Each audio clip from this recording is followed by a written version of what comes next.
একবার জন্মগ্রহণ করে পৃথিবীতে এসেছি, একদিন সবাইকে পৃথিবী থেকে বিদায় নিয়ে চলে যেতে হবে। যাওয়ার সময় আমরা সাথে করে কি নিব? আমরা সাথে করে কি নিতে পারবো বাবা? কিছুই নিয়ে যেতে পারবো? এই যে দালান কোটা, বাড়ি গাড়ি, টাকা পয়সা, কেউ কি কিছু সাথে করে নিয়ে যেতে পারবো?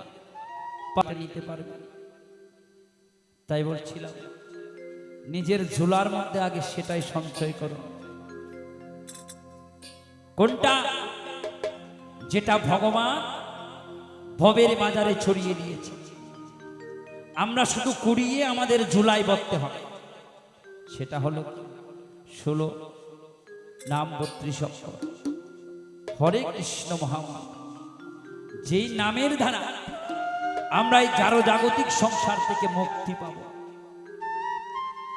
এই জড়জাগতিক সংসার থেকে আমরা যে নামের দ্বারা মুক্তি পাব, আর নয়তো আমরা কখনো সংসার থেকে মুক্তি পাব। দেখেন না কতগুলো বৃদ্ধ বয়স্ক বাবা আর মায়েরা ঘরের ভিতরে প্রস্রাব পায়খানা করে। কিছু মনে করবেন না মা, এটা কেন হয় জানেন? এটা কর্মপথ, যেমন কর্ম তেমন পথ। আপনি এই সংসারে যতদিন বাঁচবেন, যেমন কর্ম করবেন ঠিক তেমন আপনার গতি হবে। আপনার চিন্তা চেতনা যেমন, ঠিক আপনার গতিটাও ঠিক তেমন হবে। এতে কোনো সন্দেহ নেই। আমরা কেউ মারা গেলে আমরা সেখানে যাই না। 2 রকমের মৃত্যু। কোনো মৃত ব্যক্তিকে দেখলে আমরা ভয় পাই কিনা বাবা? বলে বাবা রে দেখিস না, ওটা দেখলে ভূতের মতো লাগছে। আমার মায়েদেরকে একটুখানি আর 10-20 মিনিট একটু মায়েদেরকে বসার একটু সুযোগ করে দিই। যদি বসে একটু হরিনাম নিতে পারে তাহলে তারা পুণ্য সঞ্চয় করবে। তো যাও, বলে ওই মরাটাকে দেখিস না, ভূতের মতো লাগছে, ওটা দেখলে রাত্রে ভয় পাবো। সেটা কি মরা জানেন? সে কিভাবে মৃত্যুবরণ করেছে জানেন? এটা একেবারে 100%। তার মৃত্যুটা হয়েছে ঐশ্বরিক বিষয় বাসনা চিন্তা করতে করতে সে মরেছে। হায় হায়, আমি পৃথিবী থেকে চলে যাচ্ছি, আমার এত বড় 2 তলা বাড়ি কি হবে? আমার ব্যাংকে লক্ষ লক্ষ টাকা কি হবে?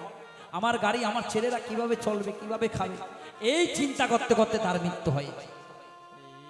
আর কতগুলো মৃত্যু দেখলে এমন মায়া লাগে, মনে হয় উনি এখনো শুয়ে আছে, মৃত্যুবরণ করেনি। আমরা এমন বলি না? দেখলে মনে হয় না যে তিনি মৃত্যুবরণ করেছে, এরকম বলি।